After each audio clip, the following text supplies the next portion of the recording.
I wonder if we're just okay. We're live now on A Mighty Blaze. And welcome to you all, and welcome to the fantastic Clare Mackintosh, who joins us today to talk about her blockbuster thriller, Hostage, which if you have not read it, you all please do. It is quite fantastic, and we'll talk about that in a minute. So welcome, Clare, to A Mighty Blaze. I'm Hank Phillippi Ryan, the USA Today best-selling author of 13 thrillers. My current book, The First to Lie, look at this beautiful paperback, is now in paperback and a nominee for the Anthony Award for Best Novel of the Year. My upcoming book, Her Perfect Life, casually displayed behind me, comes out this fall with starred reviews from Kirkus and Publishers Weekly. So yay, yay, yay. And I am sure you will hear more about Her Perfect Life when the time comes. Welcome all of you to A Mighty Blaze. I see Anissa and Sheri already here today, such stalwarts, and we welcome you with open arms, and all of you to A Mighty Blaze. If this is your first time on A Mighty Blaze, you have picked the perfect time to join us. A Mighty Blaze quickly is a sort of consortium of 37 volunteers, led by the powerhouse team of Jenna Blum and Caroline Levitt, who at the beginning of the pandemic organized a group of people to make sure that we didn't lose our reading and writing community, and to make sure we could still talk about books and learn about new books. And it has grown into a mighty blaze, a mightier blaze, over the year and a half now that we've been going strong. And A Mighty Blaze here on Facebook and on YouTube is sort of a network, a writerly television network, where you can read and hear about poetry and cooking and mysteries and fiction and fabulous authors, and learn about new books. So welcome to all of you. A Mighty Blaze has content all the time on the Facebook page and all the time on YouTube, and we hope you will join us. Here is Gayle with us today. Welcome. Today on A Mighty Mystery, we welcome, as I said, the fantastic Clare Mackintosh. She lives in Wales, and she is the London Sunday Times, I know I can say that, the London Sunday Times and New York Times best-selling author of page-turning thrillers that have sold more than 2 million copies, and probably up to 3 by like whatever time it is now. Across the country, across the 40 countries, actually. So what a blockbuster. Her newest book, let me show you that one more time, a couple more times, Hostage, was an instant Sunday Times bestseller and is still tearing up the charts. And we are giving away a copy of this book, actually this very book, today on A Mighty Blaze, for someone who leaves a comment while we are live, in the 40 or so minutes while we are live. So leave a comment from Clare, tell her how much you love Hostage, tell her how much you can't wait to read Hostage, ask a question about Hostage, ask a question about her life, which is incredibly interesting and diverse, and we will pick a winner at the end of the hour and post it when the hour is over. So Clare, you know what? I'm gonna finally let you talk. I know it seems like, why doesn't she stop talking? You are in Wales, where it is about 9:00 p.m. now. Set the scene for us. What's it like where you are, and where are you? So right now I'm in my writing room. I'm in my office, and actually I can kind of show you a little bit of it. I can sort of spin this around, and over there is my desk. So I would normally be sitting there and writing, and instead I'm in the corner. Can you see my whiteboard behind me? This is my kind of plotting and videoing corner. So that's where I am. And it is 9:00. So somewhere in the house, my husband is watching sport, and 2 of my children are in the garden under one of those tents that they've made from a tarpaulin strung over rope between 2 trees. I don't know how long that's going to last, but they're camping out there tonight. So it's all lots of summer fun. That is so adorable. I grew up in really rural Indiana, and my sister and I used to do that. We used to make a tent outside and just vow that we were going to stay out overnight. And once the bugs hit, and it got kind of clammy, then we came and we ate our chocolate and graham crackers. We came in very quickly. So what's your over under on when they'll come in? I reckon by 3 a.m. they will be back in the house. That's my, but you're absolutely right. They've taken a huge bag of sweets and chocolate out there. So they're basically just out there to eat things that they're not supposed to have, and then they'll come in. A time-honored childhood tradition. There's no question about that. You've been on crazy book tour for Hostage. How has that been? Have you been in places in real life? Are you mostly virtual? Yeah, still mostly virtual. So I have had some real life events. So I've just been up north in the UK to Harrogate in Yorkshire to do a great event there with an author called Louise Candlish. That was brilliant. And I've done a couple of events in theatres down south, but most of it has been online and nothing outside the UK. You know, I would normally be in France and Scandinavia, maybe come across to the States for a couple of weeks for a tour there, but nothing. But hey, it's great because you and I get to chat, and we get to chat to people who come from all over the world, and everyone gets to be in their pajamas. So that's good. Yes, I agree with you. There is a sort of silver lining of the hideous pandemic. I see Priya and Bozania and Sheri and Darlene and Julie are here with everybody with questions. Sheri saying, I can't wait to visit the UK again. Yes, we are all eager to travel, but not quite yet. Not quite yet. Please tell Louise Candlish I am a huge fan. I mean, I think she is absolutely brilliant. She is fabulous, isn't she? And I see that Gayle Rosenfeld is a fan of Louise's as well. I've loved her writing for a long time, actually, because she had a number of books out before her, what she calls her breakout book, Our House, which was out a few years ago and was a huge success both sides of the pond. But I've always loved her writing. I'd love to invite her here. Maybe we can cook that up. That would be just great. Or both of you can come and we can all talk. That would be a real treat. I'd adore to meet her. But so tell her I said hi. So let's talk about Hostage. And Gayle is saying, as you said, Louise Candlish is a terrific writer too. You all look for that. Our House is really a stunner, as is Hostage. Such a page turner, and it is so difficult to talk about a thriller without giving things away. So I'll start, and then I'll let you finish with how much you want to tell. I'll just say Hostage stars Mina, a flight attendant who was on a 20-hour flight from London to Sydney. And now you talk. That's not very much at all. You've left the really difficult bits to me. So Mina is married to Adam, and they have a 5-year-old daughter, Sophia.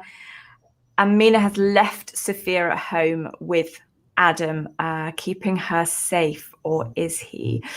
What we have in Hostage is a situation whereby Mina, our flight attendant, is presented with an ultimatum while she's on the flight. Does she keep her family safe and risk the safety of everyone on that plane, or does she do her job as a flight attendant but risk her family's lives? And that's her dilemma throughout this book. So it's a kind of contemporary take on the classic locked room mystery. We know that there's a threat on that plane, but we don't know which passenger it is. That it is so chilling. And there's a lot to unpack in what you just said, because as in every Clare Mackintosh book, there's so much under the surface and under the surface and under the surface. It's incredibly thought-provoking as well as being a page turner. I mean, Ruth Ware said, I'll give you Ruth Ware's quote, says, "This is a banger of a book with a truly agonizing, what would you do?" And I think that is one of the fascinating things about this book, is that every reader cannot help but think what they would do in this situation. A flight attendant with an ultimatum where she is sort of weighing the consequences of someone she loves and someone she's responsible for. Well, this is what I love about our genre, about the the domestic suspense, the psychological thrillers, you know, they delve down into people's psyche, and they're really encouraging the reader to put themselves in the shoes of these characters and ask themselves, what would they do if they were in this situation? And so I'm having some amazing book club chats at the moment with people who have read Hostage and are now talking about what they would do. And what's interesting is that when I was writing this book, actually there was no real dilemma for me, because I felt, well, obviously I'm going to save my child. And so it's really surprised me by how many people in the book club discussions that I'm having are saying, well, no, this is terrible. I would never sacrifice a plane full of people for one person, regardless of whether they're my child. So it really has prompted quite a lot of discussion.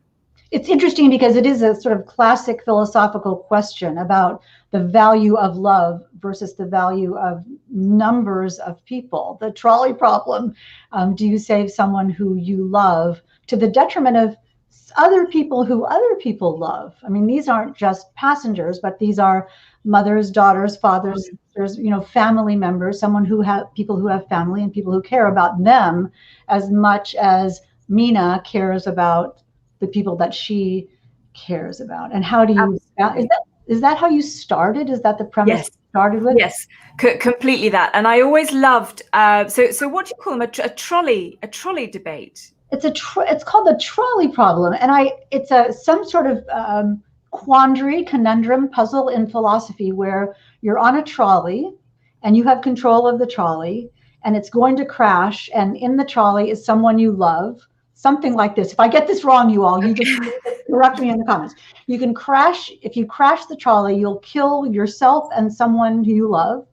But if you turn away, it will kill 10 people who you don't know.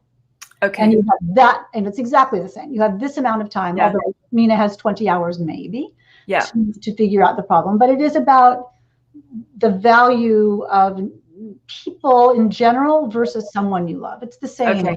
So I love this, partly because I love the language differences, because to me, I don't know what a trolley is. To me, a trolley is what you would call a cart. So a trolley is a supermarket trolley. And I'm just sort of picturing people herring downhill in a shopping cart. So we have something called a balloon debate, where you might discuss if you have to throw somebody out of a balloon because it's losing height, you've got to get rid of some weight. You know, you've got maybe 10 people in this hot air balloon. Who are you going to get rid of? Whose life is more valuable? And I always find those sorts of discussions really, really interesting. And they're quite often done. We used to do them a lot when I was a police officer. We'd be on training courses and we would start an exercise by having this sort of balloon debate. And actually, the content of the debate matters not. It's about how you participate in a discussion and whether you listen to everyone and whether you're considering all the sort of pros and cons. But that was very much what fed into the thinking behind Hostage and the structure of Hostage, because we don't only hear from Mina and her husband Adam, we also hear from a number of the passengers on the plane. We have their monologues. They're talking directly to us, the reader, and they're explaining who they are, what their background is, why they made the choices that they've made, and what they're doing on the plane. And it gives the reader an opportunity to understand who these passengers are, who these people are that are involved in this terrible situation, and perhaps make some decisions on who might be worth saving. It's interesting. I'm back in the trolley. I'm trying to, a trolley is like a train that runs above ground. A bus, sort of a bus that's electric. So it's a tram. We call that a tram. So it's a tram. Thank you. See what we can teach you, all of us here on Mighty Blade.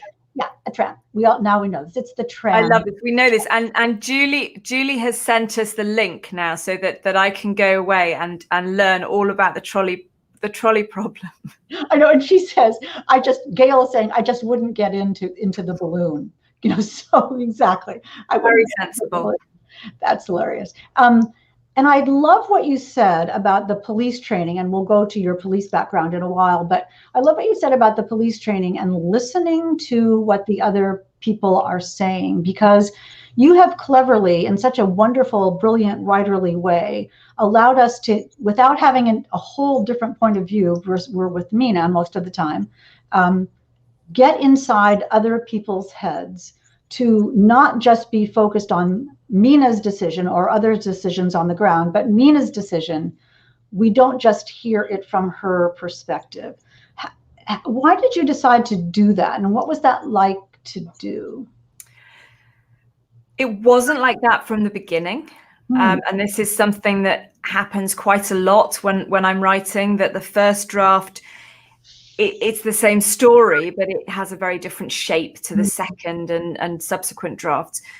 What I realized after the first draft was that we did need to know who was on the plane.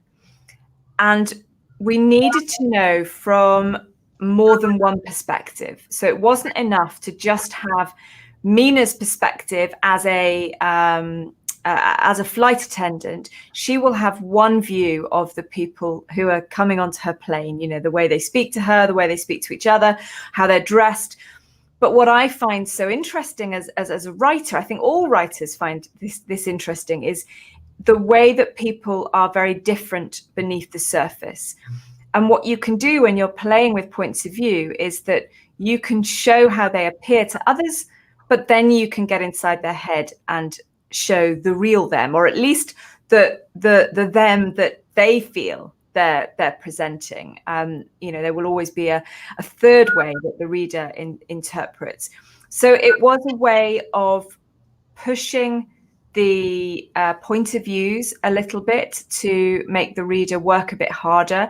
And it also fed into the mystery, because, you know, this is a game. Writing a crime novel or a thriller novel is a game of cat and mouse between the author and the reader, just like it is between the cop and the baddie trying to get away.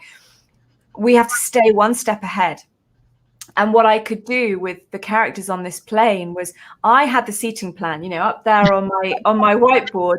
I had, for best part of a year, the cross section of a Boeing 777 with all my seats marked and all the names of everyone. I knew exactly where everyone was. But what the reader gets is a snapshot of this seat number and this seat number and that person, and they can then start to piece together this jigsaw. And it really makes your head hurt, because they don't have the seat plan. They just have the snippets that I give them, and they have to work to solve this mystery and work out who the threat is on the plane. It's and you were saying it makes your head hurt, but it makes your head hurt in a good way. It's not complicated to read. It's fascinating and textured and page turning to read. If you've just joined, we're talking about Hostage by Clare Mackintosh, the blockbuster instant bestseller that is out right now. The other thing that's so clever as a writer that you do here is that, you know, sometimes in points of view, the reader tends to believe what the main character believes, because they only see and have the brain of the main character. But using these gorgeous character sketches of other people, you know what Mina is thinking about them, and then you learn who they think they themselves are. And then the reader can decide for themselves who's good or bad. Because, you know, one of the fascinating things about points of view is the character makes a decision, and then we, the reader, believe that, because we're on board with them, but it may not be true. No, absolutely. And I think the other thing that it does is it reinforces something that I feel very strongly about, which is that there is a very, very thin divide between good choices and a good life, a safe life, a happy life, and a life where you're making bad choices. And that divide is so dangerously easy to cross over. When I was a police officer, so I was a very, very young, new police officer, and I met, in the first year of my service, met a young woman who was living on the streets and was a drug addict. And we got chatting, and it turned out that we were exactly the same age, a couple of weeks in it, but born the same month of the same year. We'd both gone to university at the same time in different parts of the UK, and we had both studied French. And then during the course of our degree, two very different things had happened. So in my life, my family had supported me and I had carried on studying and graduated. In her life, her father had died and her relationship with her mother had fractured, and she had started taking recreational drugs, and those recreational drugs had led to harder drugs. And here we were a few years later, and I was a police officer and she was a homeless drug addict. And there was very little difference in our life paths, just, one small incident that had sent her off down a different path.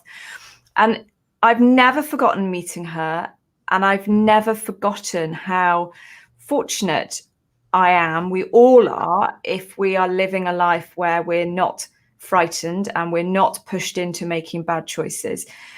Because I firmly believe that we are all capable of committing crimes, terrible, terrible crimes, if our buttons are pressed, if we're in the right situation, if we're in fear for our lives or the lives of someone that we love. And so that is a principle that often finds its way into my books. And I'm often keen for readers to explore that within their own thoughts once they've read my books. I mean, if I look down over here, you all, that means I'm looking at the comments. I'm not looking away, but I'm just checking to see all of the wonderful. And I see Jonathan Santlofer here, who is going to be a guest here in a couple of weeks. So welcome, welcome. Love that analogy of author and reader in a game of cat and mouse. As you were talking about those choices, I was thinking about the people in your book and how so many critical ones in the book have had things happen to them as a result of the domino effect of one road less traveled by. And it's interesting about how some choices are active choices. And as you're talking about with the other side counterpart, some don't have anything to do with us, but it is just the way the cards are dealt. And that's, that idea of, can we change who we are? And can we come back from a disaster that we didn't cause? I see that in your books. And that's one of the reasons your books are so compelling, is that there's this human drama in them of people, a sort of a juxtaposition of people trying to get what they want, and then people fighting back about what's happened to them. Yeah, absolutely. I think character is always what drives a good book, and it's perhaps easy to fall into the trap of thinking that crime novels and thrillers are all about the pace and the tension and the plot and the twists, and that all those things are important, but none of those things will create a strong book that you want to turn the pages of unless you've got good characters, interesting characters that you want to understand and you want to find out what happens to them. So a lot of the background work to my writing is working out who these people are. So Adam, for example, is in Hostage, is a police officer, but actually we don't really see him at work. We meet him once at work, but the whole of the book takes place in his private life. And I really wanted to write a character who was an off-duty police officer, because we tend to see police officers as police officers. They're always at work, they're always sort of upholding justice, and of course they're only at work a third of the time. They've got this huge life outside of work, and just like the rest of us, they make bad choices and they have weaknesses, and they have good relationships and bad relationships, and their dads, and all those things are a million times more interesting than a cop doing his job at work, in my view. So this is what we have with Adam, and quite a strong focus on his relationship with his daughter. And actually that relationship is really key to understanding who Mina and Adam are and how they work, and ultimately in how the plot unravels. But of course, we won't go into that detail. Yes, exactly. I mean, quickly, Sheri is asking, do you ever base characters on people you know? And I mean, the fact that you were a police officer must have given you a wonderful opportunity for authenticity in your characters, not only how they behave, but how they think and what they want and why they are a police officer and how they take that mindset into their regular at-home life. Yeah, absolutely. I would say that I don't tend to base characters themselves on real life people, but I will always base characteristics on people that I know. So I will think about the way people look when they're under pressure, when they're being interviewed by a police officer, when they're lying, when they're trying to justify something that really can't be justified. And I'll pull out those characteristics and apply them to my characters. But generally, I steer clear of basing them on real people, although you would not believe the number of people who email me from my former profession to say, that guy in that book, that police officer, that's me, right? I mean, you base that on me. And I'll tell you something now, I never remember who they are. So I don't know what that says about British police officers' egos, but a lot of them think that I've based my books on them. Do they ever think that they're bad guys? Do they always think they're the wonderful? No, it's always the hero, always. It's really funny. That is truly funny. Going back though to talking about Adam, the police officer, Lisa Gardner says that the fabulous Lisa Gardner says that this book takes domestic suspense to new heights. Haha, new heights. But domestic suspense, because this book is also about relationships, about the relationship between Mina and her husband, Adam, and their daughter, and how their marriage and family life works out with the added characters of her job as a flight attendant and his job as a police officer and their responsibilities for that and the struggle with their daughter, who they love. That is absolutely what the book is about. And in fact, it's more a book about all of that than it is a book about a hostage situation on an aeroplane. You know, the aeroplane and the note and the ultimatum is really a vehicle for that story about relationships. You know, I could have applied that dilemma to something completely different. She could have been a shop girl under siege. The scenario would have been the same. She has to choose between her family and strangers, because that relationship is really fundamental. I find it really interesting once you have children, because your relationship with your partner changes, and you don't love them any less. At least one hopes that you don't love them any less once you've had children, but you love your children more. And so suddenly you've got a shift in the dynamic. And we know that relationships of three can be awkward. You know, when you were a kid, those friendship groups, when there were three of you, they're often prickly, right? One of you falls out with another one and it's never quite even. And that's the situation that we've got in this little family unit. We've got Adam and Mina and 5-year-old Sophia, and they're a little group of three. But there are fractures between them because Sophia is adopted and has attachment disorder. So she really finds relationships difficult, because for the first few formative weeks of her life, when she cried, no one came. And that is an innate, a learned behavior that she has not come out of. And so she really struggles to give her affections away. She's very controlling about her mother, and Adam finds that really hard. You know, he's been used to having Mina to himself, and now he's got this prickly daughter who, you know, sometimes gets in the way, sometimes doesn't want him there. So there's a lot of unraveling of their relationship. But fortunately, Sophia and Adam have a lot of time to do that for reasons that I won't go into. Exactly. We must skirt that. And I do think that using this triangle structure is so successful, because when there are the 3 points of a triangle, two of the points become allies, and the third is the outlier. And every time you turn the triangle to have two different people be allies, someone else is the outlier. And that is nothing but tension. And you set that up so beautifully through the whole book. I love what you said about something we won't go into, which we won't go into, but Publishers Weekly gave this book a star. Hostage is what we're talking about, by Clare Mackintosh, which you can buy through bookshop.org, for which there is a link in the chat. Do look for that.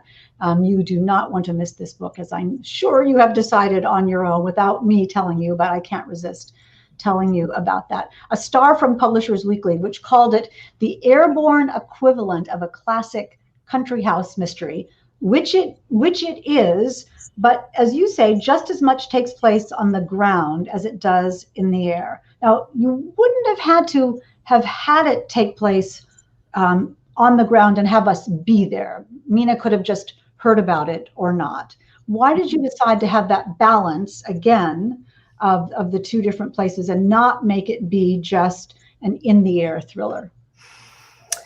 That's such a good question, and I haven't had to answer that before on my big tour for Hostage. So this is really nice to have a question that's new.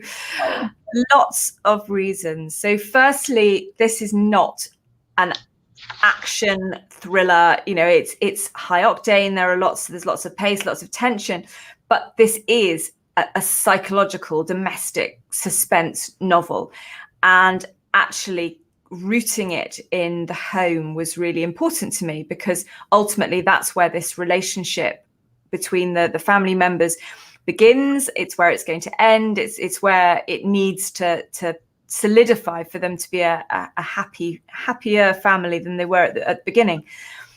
From a narrative perspective, it enables me to ratchet up the tension, because I can cut away from the plane to the home, to the plane to the home, and each time leave the reader on the edge of their seats.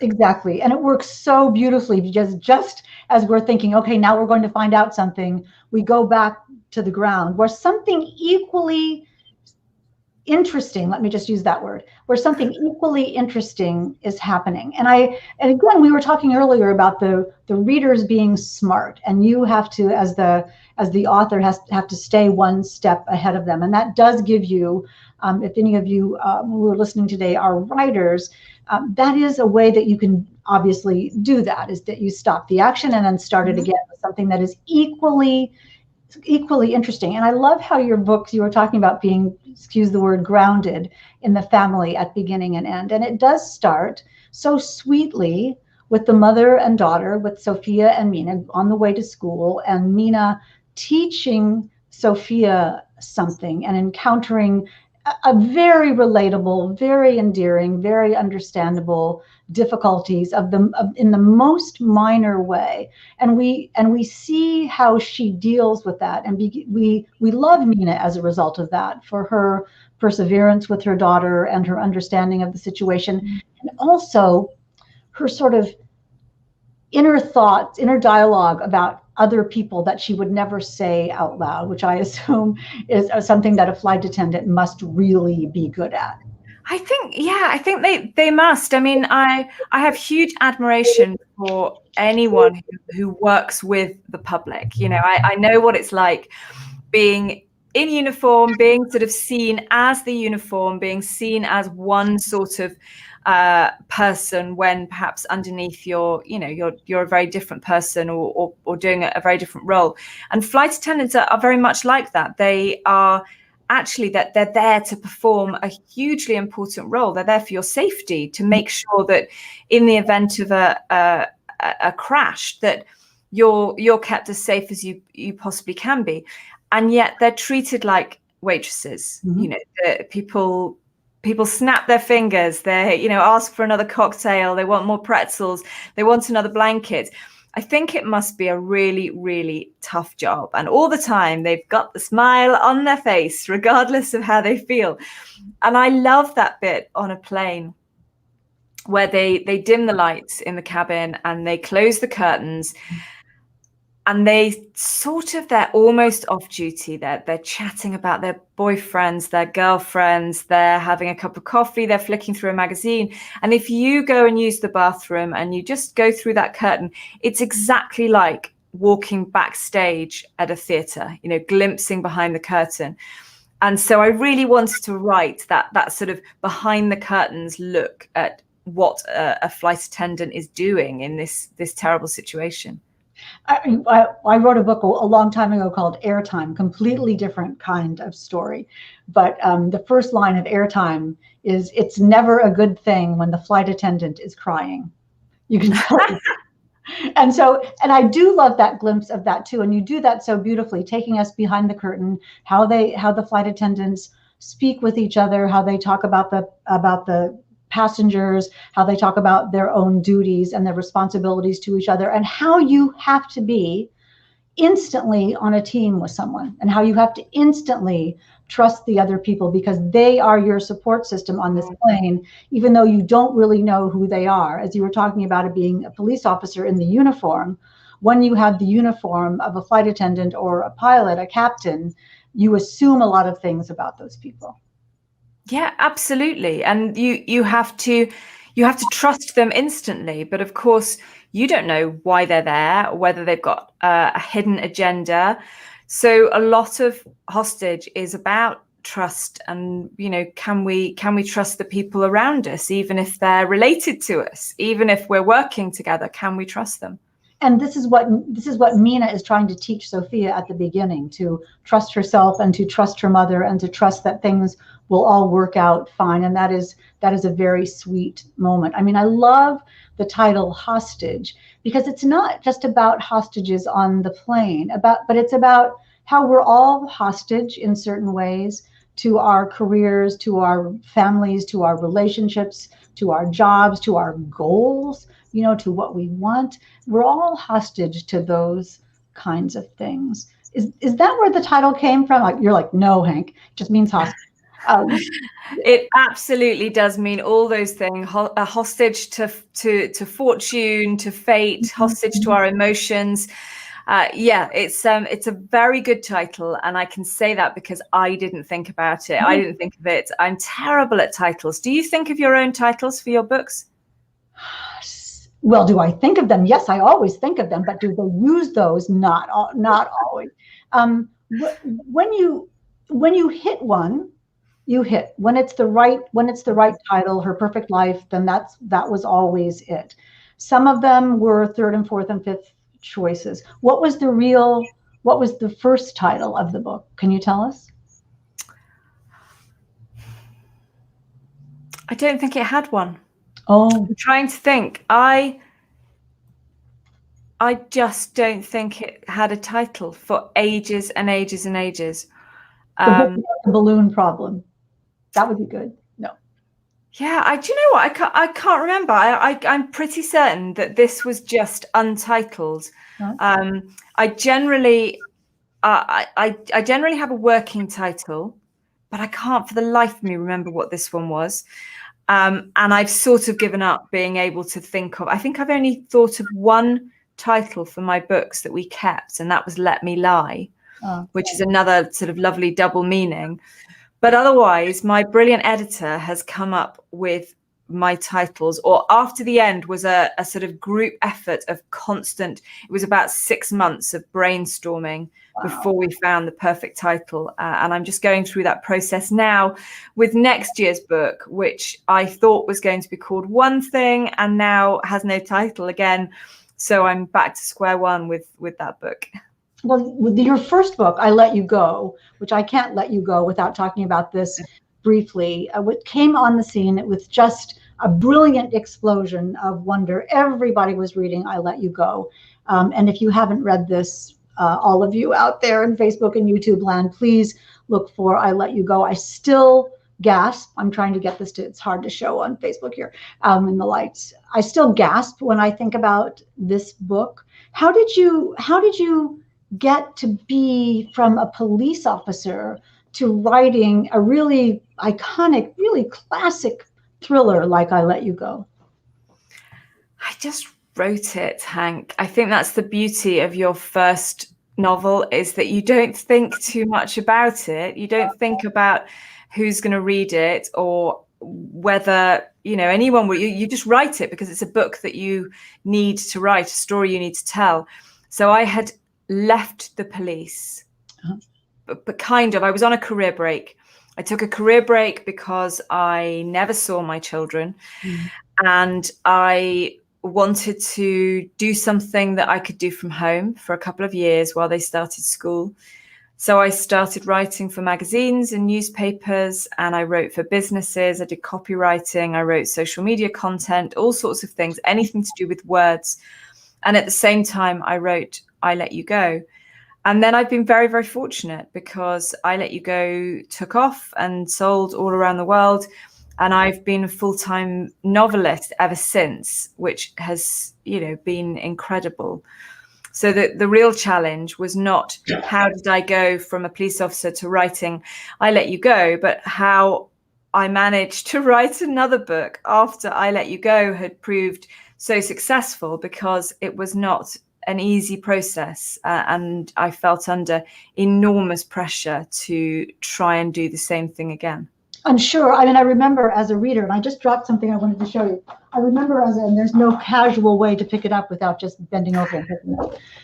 I remember as a reader, as a writer, wondering how you were going to do that, how you were going to top I Let You Go. And you really did it, and consistently so.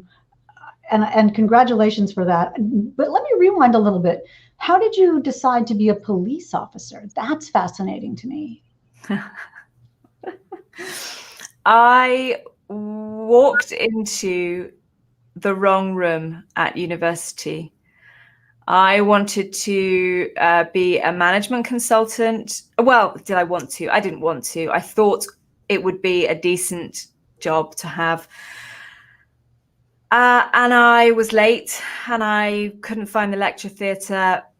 And I came in and I ran up the stairs, you know, one of these sloped seating lecture halls, head down, sat down, terribly sorry I'm late, looked up, and I wasn't in the management consulting lecture at all. I was in a room where police officers were talking to us about joining the graduate recruitment program. And I couldn't leave because I'd made such a big song and dance about coming in late. So I sat and I listened, and it just ticked every single box. Because so one of the reasons I thought management consulting might be for me is that I'm a problem solver. And more than that, I have a very, very short attention span. I like to go in and sort something out and then move on and then do something else and then go in a different place, in a different world, in a different city, different people. And actually, the police enables you to do that. You know, even if you stay on the same department, you are troubleshooting one investigation and then you're moving on and you're doing another. And maybe you'll change departments. Maybe you'll go and join mounted section, or you'll be on roads policing, or you'll be an armed support officer. There are so many different jobs within one career. And it really fired me up. So I applied and I joined. That is as Sharon is saying, what an amazing story. And Priya is saying, I'll never forget that. That is so emblematic of so many things, even about what you're writing, even about you and the woman who was born the same month as you. Mm-hmm. How the universe was saying to you, here's where you're going. And you, to your deep credit, you were open enough, instead of saying, oh, I'm in the wrong place, and just waiting till it was over, opened your mind to it and found your calling. I mean, that is quite interesting. You know, my husband and I don't celebrate the anniversary of the day we met. We celebrate the anniversary of the day before we met. And we call that You Never Know Day, because you never know what's around the next corner. I love that. That is exactly what happened to you with your career and your writing. I do want to go back to Hostage just briefly, and we're almost running out of time. Don't forget to, and Sheri's saying, as Claire said earlier, with the young woman, a small change can change life, even being late and in the wrong room. Thank goodness that can turn out well. We're giving away this very copy of Hostage, so leave a comment in about the next 4 minutes to be entered to win. Sharon says the wrong door turned out to be the right door. Speaking of the wrong door and the right door, so I've been a reporter for 43 years, and I just wanted to show you something that I carry in my handbag as a reporter, just in case. And that is this laminated thing that shows what kind of airplanes there are, and what the parts of airplanes are called. So just in case I have to cover something, I can look up and see, that it's a 737. So I love that. That is amazing. And you have that with you all the time? I do, just in case, because you never know. You just never know. And I want to be knowledgeable about something when I can't necessarily look something. But do you also have one for car types or trains? Or car types are too hard. You can never do car types. And trains, you have more time to think about a train. You have more time. Okay. But a plane, when a plane is in trouble, forgive me, or when something is happening with the plane, you just really need to know what kind of plane that is. And you can see them from far away. We'll talk about this later, because I want to talk about, I know it is pretty funny. I want to talk about you, though, and airplanes, because the authenticity in Hostage comes shining through in this book. How did you study and research for all of this? Are you a pilot? How did you? I would love to tell you that in order to research this book, I became a flight attendant for a year, but it's not true, I'm afraid. But I am, I'm a writer. This is what we do. Our job is to put ourselves in other people's shoes. And to a certain extent, that's what I did for 12 years as a police officer, was put myself in a victim's shoes, in a suspect's shoes, and work out exactly what's happened and what impact that incident or that crime had had. So it feels second nature to me to assume the role, to inhabit a role that I'm writing. One of the most useful things I did, and I did speak to lots of pilots and flight attendants, but actually the most useful thing I did was to spend a lot of time online reading forums. So flight attendants have various online platforms, message boards, where they chat to other flight attendants, and some of those boards are private, but actually a huge number of them are public. And you'll have trainees or people going through the recruitment process, and they're asking questions of more experienced pilots or cabin crew.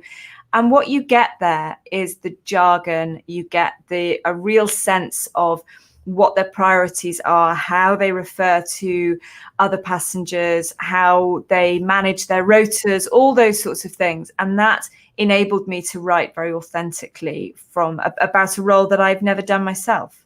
Did you sit with a pilot? Did you go into a cockpit? Have you, during a flight? Flew, I did a flight simulation. Oh. So I flew a Boeing 777, not a real one, a flight simulator. And I took my son with me, who's 14 and plays computer games. And he landed this plane so brilliantly at Sydney Airport. We were able to choose the exact conditions that Mina would face in the book as this plane approaches Sydney. And he landed beautifully, and then it was my go, and I crashed so dramatically that they had to reboot the entire machine. So I don't think that being a pilot is in my calling. That's a wonderful story. I do think, though, from a writer's standpoint, it's valuable for you to know, to be there when the plane is landing beautifully, and also when it doesn't, so you know how it feels. Do you know the movie The Last Starfighter? Have you seen that movie? In The Last Starfighter, it's pretty old. I'm sure that you've all seen this if you are my age in the US, but it has, the point of it is that aliens are using video games to train starfighter pilots to use in their army, their war against other aliens. And they train teenagers, and they find the best teenagers who can do these video games, and then they know that they'll be good pilots. So when the alien invasion comes, your son is going to be very desirable. So he will be recruited.